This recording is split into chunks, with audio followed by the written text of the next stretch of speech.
देश की राजधानी में कहीं भी फायरिंग होती है तो दिल्ली पुलिस सबसे पहले आकर पूछती है कि जनाब बताइए कितनी गोलियां चलाई गई थी। अगर एक गोली दो गोली चलाई तो टेंशन की बात नहीं है, 5 या 6 गोली चलाई फिर भी टेंशन की बात नहीं है। अगर पता लग जाए कि 12 गोलियां चलाई गई हैं या कहें आधा दर्जन से ज्यादा गोलियां चलाई गई हैं, तब जाकर दिल्ली पुलिस को टेंशन होने लगती है। और नाम आता है एक नन्हे गैंगस्टर का, जो मानता है कि वो लॉरेंस का नंबर 1 दुश्मन बन सकता है।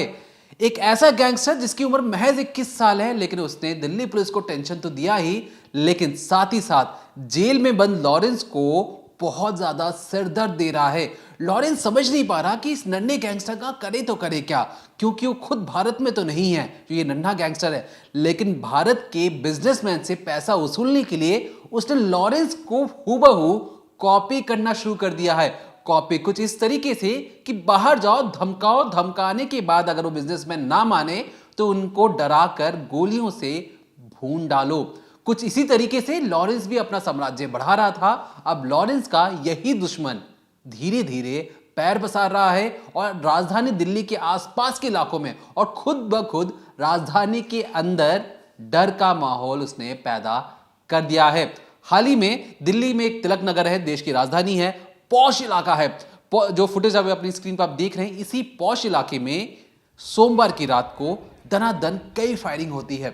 उसके बाद दिल्ली पुलिस मौके पर पहुंचती है, पता लगाने की कोशिश करती है कि भैया फायरिंग हुई कैसे। फिर नंबर पूछे जाते हैं कि कितनी गोलियां चलाई गई हैं। पता लगता है कि भैया आधी दर्जन से ज्यादा गोलियां चलाई गई हैं। पुलिस का माथा ठनकता है और नाम सामने आता है उस छोटे गैंगस्टर का। नाम है उसका भाऊ। पूरा नाम क्या है बताएंगे, और कहां से ऑपरेट कर रहा है और कैसे लॉरेंस का दुश्मन बना कि लॉरेंस को भी अब जेल में बैठे बैठे टेंशन होने लगी है। देखिए, उत्तर प्रदेश में एक एक करके जो माफिया हैं, जो बाहुबली हैं, वो ख़त्म हो रहे हैं, उनका पतन हो रहा है। लेकिन पंजाब, हरियाणा, दिल्ली और राजस्थान, इन 4 राज्यों में उसी तरीके से, उसी थीम पर एक एक कर कर नए नए गैंगस्टर जन्म ले रहे हैं, नए नए गुंडे जन्म ले रहे हैं और अपने आप को बड़ा डॉन कहलाने के लिए वो लोग जितना बन सकता है या जो भी वो गैंग वॉर कर सकते हैं वो लोग कर रहे हैं।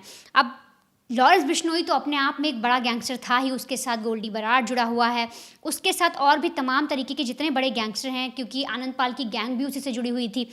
लेकिन अब ऐसे में लॉरेंस के अपोजिट एक एक करके कई गैंगस्टर खड़े हुए। टिल्लू ताजपुरिया आपको याद होगा, नीरज बवाना आपको याद होगा, बम्बीहा गैंग आपको याद होगा। लेकिन अब एक और गैंगस्टर खड़ा हो रहा है जिसकी उम्र महज 21 साल है और 17 साल की उम्र में ही उसने ठान लिया था कि वो लॉरेंस से पंगा लेगा, या यूं कहें कि उसे लॉरेंस का नंबर 1 दुश्मन बनना है। और लॉरेंस को, जैसे कहते हैं ना, किसी सामने वाले विरोधी, आप किसी को चुन लेते हैं, आप किसी फील्ड में अगर काम कर रहे हैं, कोई प्रोफेशन है आपका, तो आप अपना कॉम्पिटिटर चुन लेते हैं। ठीक उसी तरीके से जो भाऊ है, जो 21 साल का भाऊ है, जो गैंगस्टर बनना चाहता है बहुत बड़ा, वो लॉरेंस को अपना सबसे बड़ा कॉम्पिटिटर मान रहा है। और तो और अब वो पुलिस के लिए परेशानी का सबब भी बन रहा है। तिलक नगर में एक व्यापारी से लगातार 5 करोड़ की रंगदारी मांगी जा रही थी। ठीक उसी तरीके से जैसे जो लॉरेंस के गुर्गे हैं वो रंगदारी मांगते हैं व्यापारियों से। अब तर्ज वही था, सब कुछ वही था, तो व्यापारी डर जाते हैं। उन्हें लगता है कहीं लॉरेंस की साइड से तो ये सब चीज़ें नहीं हो रही। पुलिस तक बातें पहुँचती हैं। पुलिस जब छानबीन करती है तो उसमें बली नाम का एक आदमी का नाम सामने आता है। जब वहाँ तक पहुँचा जाता है तब एक नाम सामने आता है और वो नाम आता है हिमांशु उर्फ भाऊ का। और पता चलता है कि वो भारत में है ही नहीं, वो तो पुर्तगाल में बैठा है और वहाँ से एक बड़ी गैंग ऑपरेट कर रहा है। अब ऐसे में जब जो रंगदारी नहीं मिलती है इन लोगों को, जब गैंगस्टर मांगते हैं, जो बली का जो गैंग है वो जब रंगदारी मांगता है 5 करोड़ की, और जो बिजनेसमैन है वो पुलिस के पास पहुंच जाता है, तो इन लोग को गुस्सा आता है और फिर उसी का एक तरीके से, कहते हैं ना, अंजाम दिखाने के लिए फायरिंग होती है। 12 राउंड फायरिंग होती है, दंदना कर गोलियां चलती हैं। सबसे पहले एक पर्ची दी जाती है, जो वॉचमैन बाहर खड़ा होता है उसको, कि आप जाइए अंदर अपने मालिक को दे दीजिए। वॉचमैन अंदर जाता है, वो पर्ची दिखाता है, पर्ची में फिर 5 करोड़ लिखा होता है।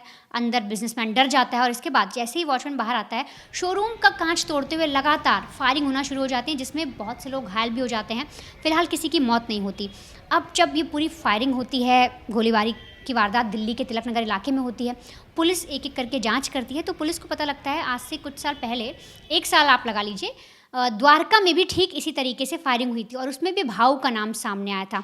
और अब दिल्ली को जिस तरीके से जो लॉरेंस है, पहले पंजाब, राजस्थान में अपनी पैठ जमा रहा था, जो नीरज बवाना है वो इसमें आपके हरियाणा में बहुत ज़्यादा अपनी पैठ जमा रहा था, टिल्लू ताजपुरिया हरियाणा दिल्ली को कवर कर रहा था, ठीक उसी तरीके से भाव अब दिल्ली को एक तरीके से प्लेग्राउंड बना रहा है, एक तरीके से उसके लिए खेल का मैदान है कि अच्छा भाई इसका मर्डर करवाना है, इससे रंगदारी वसूलनी है, तो बहुत ही आसान हो गया उसके लिए। आप सोचिए जिस तरीके से यूपी में एक एक करके बाहुबली निपट रहे हैं, यूँ कहिए कि बाहुबली अब नहीं वहाँ पर नए पनप पा रहे हैं, लेकिन दिल्ली में उसका उल्टा हो रहा है। ठीक उसी तरीके से नए नए गैंगस्टर खड़े हो रहे हैं और हमने आपको कई बार डिकोडिंग क्राइम में ही ये चीज़ें बताई हैं किस तरीके से लॉरेंस को कॉपी करके या फेसबुक पर जिस तरीके से गैंगस्टर अपनी प्रोफाइलिंग करते हैं, अपने आप को एक ऐसी लाइफ दिखाते हैं कि हमारी लाइफ बहुत ही अच्छी है, उसी को देखकर किस तरीके से यंगस्टर्स इस ओर बढ़ रहे हैं, इस काली दुनिया में जाते जा रहे हैं। और उसी का एक एग्जाम्पल है भाव। भाव के बारे में बात करें तो देखिए जो भाव है उसकी उम्र जब 17 साल थी तभी उसने जुर्म की दुनिया में दस्तक दे दी थी। भाव रोहतक के डिटोली का रहने वाला है, इसका असली नाम हिमांशु है और 17 साल की उम्र में इसने एक आदमी पर गोली चलाई थी। हालांकि वो आदमी बच गया और उस वक्त ये नाबालिग था भाव, तो इसे बाल सुधार गृह में रखा जाता है, लेकिन ये वहाँ से फरार हो जाता है। इसके बाद लगातार ये जुर्म की दुनिया में दस्तक देता रहता है, छोटे मोटे कांड करता रहता है, रंगदारी वसूली, किडनैप करना, ये सारी चीज़ें करता है और फिर साल 2020 में ये एक हत्या करता है। ठीक उसी तर्ज पे 2023 में ये 40 से ज़्यादा राउंड फायरिंग करता है द्वारका में।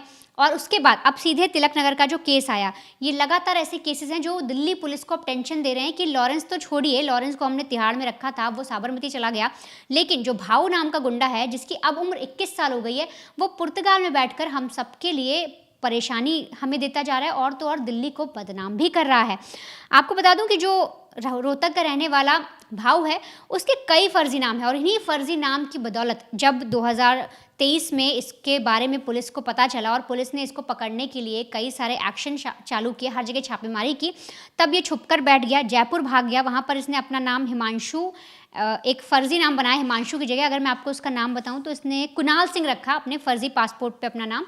वहाँ से मुरादाबाद भागा, वहाँ छुपा रहा, फिर जयपुर गया, जयपुर में छुपा रहा और उसके बाद दुबई, दुबई से फिर ये भाग गया पुर्तगाल और अभी पुर्तगाल में बैठकर अपना पूरा गैंग चला रहा है और ठीक उसी तरीके से चला रहा है जैसे लॉरेंस बिश्नोई चलाता है। लॉरेंस जिस तरीके से अपने गुर्गे इकट्ठा करता है, जैसे आज बोलते हैं लॉरेंस के पास 900 शार्प शूटर हैं, ठीक उसी तरीके से भाव भी अपनी गैंग में नए नए लड़कों को एक तरीके से भर्ती कर रहा है, उनको लालच दे रहा है, पैसों का लालच दे रहा है, उनको विदेश भागने का लालच दे रहा है। और इसके अलावा जो भाव है उसे समझ में आ गया कि अगर आपको लॉरेंस को तोड़ना है तो उसके विरोधियों से हाथ मिलाना पड़ेगा और इसीलिए दिल्ली में अब वो अपनी पैठ बना रहा है और इसके लिए उसने नीरज बवाना से हाथ मिला लिया, लॉरेंस के नंबर 1 दुश्मन बम्बिहा गैंग से हाथ मिला लिया, कौशल चौधरी से हाथ मिला लिया, गोगी जो गैंग है उससे हाथ मिला लिया।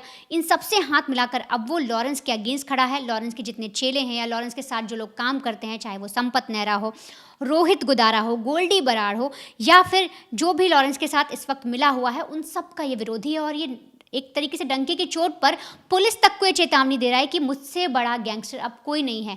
देखो मैं कैसे पुर्तगाल में बैठकर, बाहर बैठकर तुम्हारी दिल्ली में इस तरीके की वारदातों को अंजाम दे रहा हूँ और तुम लोग कुछ नहीं कर पा रहे।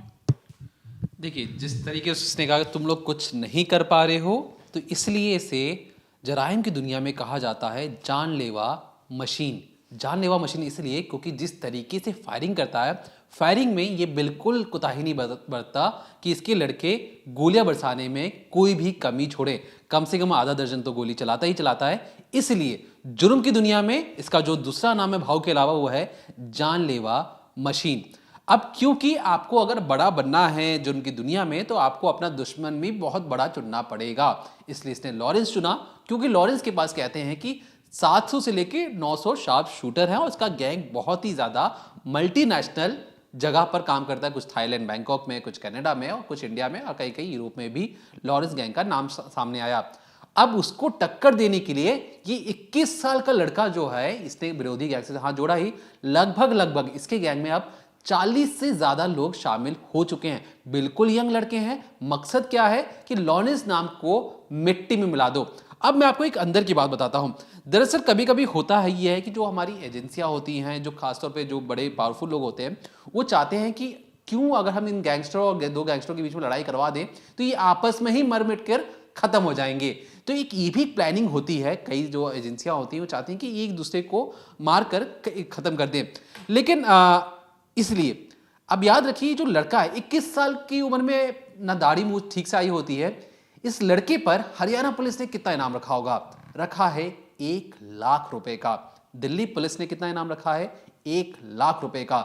इंटरपोल से कहने का मतलब इंटरनेशनल पुलिस, किसी भी देश में चले जाए वहां की जो पुलिस होगी उसे पकड़ने में भारत की मदद जरूर करेगी। तो इंटरनेशनल भी फेमस है, किस लिए? क्योंकि मोस्ट वांटेड है भारत का। तो लगभग कोई भी अगर भाव को पकड़ता है या उसकी जानकारी देता है तो लगभग आप 2,00,000 रुपए जीत भी सकते हैं। लेकिन इस 2,00,000 रुपए से आप ये मत समझे कि ये लड़का है कितना ज्यादा खतरनाक है, क्यों इसे जानलेवा मशीन कहा जाता है, कैसे ये नंबर 1 बनने के चक्कर में भारत के नंबर 1 गैंग को मारने या खत्म करने की इसने ठान ली है। और एक के बाद एक ये जिस तरीके से प्लानिंग कर रहा है, स्ट्रैटेजी बना रहा है, ये जो तमाम जो दूसरे गैंगस्टर हैं वो परेशान है और समझ रहे हैं कि इस नए लड़के में बहुत ज्यादा खूबियां हैं। और ये लड़कों को जिस तरीके से मोटिवेट कर रहा है, और पैसों की कोई कमी नहीं है, क्योंकि जिस तरीके से हमने सलमान वाले खान वाले केस में देखा था, उसमें लड़कों को कहा गया था कि भैया तुम्हें हम 48 राउंड मैगजीन दे रहे हैं, इसमें से 10-10 राउंड तुम्हें फायर करना है, लगभग 20 राउंड फायर करना है, ऐसा लॉरेंस के लिए कहा गया था। लेकिन ये जो लड़का है, जो भाऊ है, हिमांशु है, ये कहता है कि भैया तुम पर कोई बंदिशें नहीं है, तुम जितनी चाहो उतना ज्यादा फायर कर सकते हो और बेझिझक जितना हो सके उतना फायर करो। तो एक तरफ लॉरेंस है जो बचा कर काम कर रहा है, और एक तरफ ये यंग लड़का है जिसे अभी अब पैर पसारना या पैर पसार चुका है, और जिस तरीके से पैर पसार चुका है, इसने अपने लड़कों को फ्री हैंड दे दिया है कि जाओ मस्ती करो, लूट मार बचाओ, और मेरे नाम का दहशत पूरे दिल्ली और दिल्ली के आसपास जितने भी तमाम इलाके हैं जहां पर पहले लॉरेंस का डर था, अब मेरे नाम का डंका वहां पर जाकर बजाओ। फिलहाल के लिए दिल्ली पुलिस ने नाम तो रख दिया है, हरियाणा पुलिस ने भी नाम पर रख दिया है, लेकिन ये अभी भी पहुंच से बाहर है। अभी कैसे भारत लाया जाएगा, क्या क्या एजेंसियां इसके पीछे हाथ पैर मारी है, ये जैसी हम कोई भी नए अपडेट्स आएंगे क्राइम तक पर आपको जरूर बताएंगे।